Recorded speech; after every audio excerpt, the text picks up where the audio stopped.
Is that AI gaslighting? I don't know what's going on. Most agency owners that I'm speaking to nowadays say they're using ChatGPT. Look, so are we.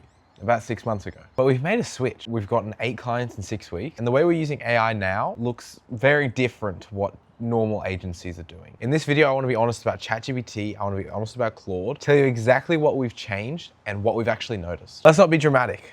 ChatGPT changed their game. It made AI usable for normal people. It got agencies to think about how to work smarter. It genuinely opened a door that wasn't open before. When we first started using it, I'm sure you remember, it felt like a superpower. You're drafting emails, you're writing copy, or summarizing briefs. It was faster than anything we'd used before. So this isn't a ChatGPT's terrible video. It absolutely isn't. It's quite marvelous actually as a tool, but I think it's been lapped. But the thing about tools is what was best a year ago is not necessarily going to be the best now, especially within AI. AI changes from week to week, day to day. It's only natural that ChatGPT, who was near enough the pioneer for AI and making it accessible to everyday people, has unfortunately been lapped, and that's just that. But the cracks really started to show when we were doing more complex work, writing long form content, doing research tasks, doing other tasks that had complex reasoning.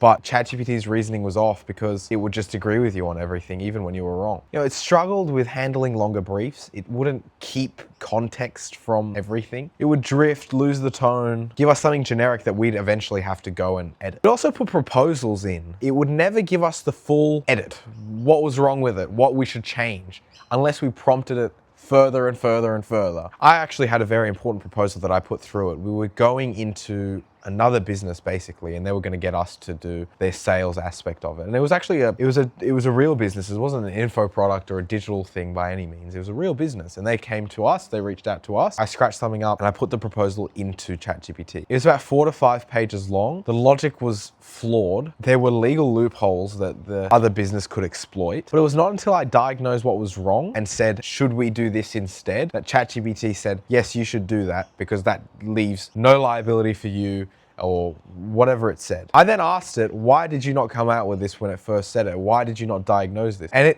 it gave me a response, something along the lines of, I thought it would be too easy to just give that to you. I wanted to see you work for it. I was gobsmacked. It was ridiculous. AI is now making excuses about why it didn't do what it did, and it was flipping the blame on me. Is that AI gaslighting? I don't know what's going on. I wasn't really a fan of it. So since then, I haven't actually put any long briefs into it. I've absolutely, drafted emails and all that sort of stuff, but I haven't put long briefs and definitely not proposals into it. I digress.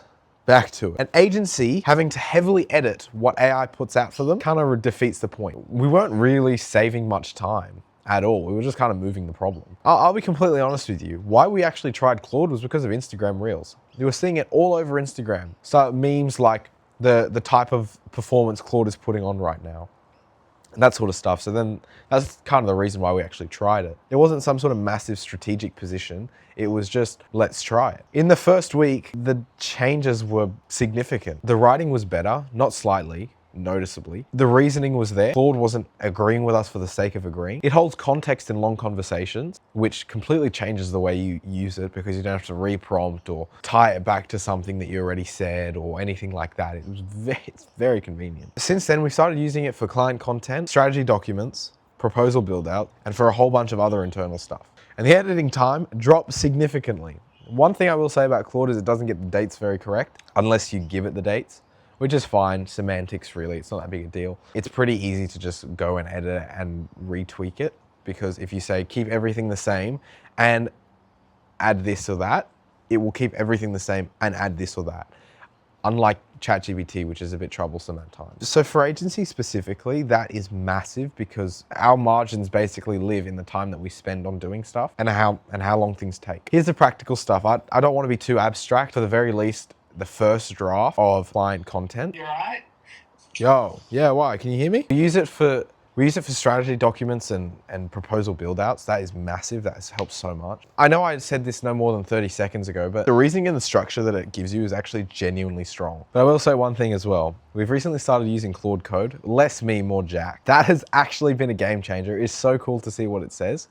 And a lot of stuff that ChatGPT says it can do when you ask it or prompt it with a certain issue, it says, yeah, we can do that. But then you have to think, can you actually do that? And that was the initial thought I had when Jack was running me through all the stuff that he was going to do with Claude Code. That was the question that we both had. He then set it up and the whatever went live and whatever, it actually did it. APIs, whatever you want to say, I don't know, I'm not super technical on this sort of stuff. It actually did everything that it said. We are getting briefs from Claude Code straight to our emails on client campaign. It is so cool to see. Anyway, I digress. We also use Claude to sense check our own thinking. It's almost like a second brain on a project, because sometimes we can get a little delusional or just go off track or go off the beaten path just because you're excited about something or whatever. ChatGPT still has a whole bunch of things that it's good at. It's good at quick answering, image generation if you don't want to use Nano Banana Pro, and certain workflows. But for the core of what agencies are doing, which is writing, thinking, communicating, Claude is where it's at right now. So is ChatGPT dead for agencies? No,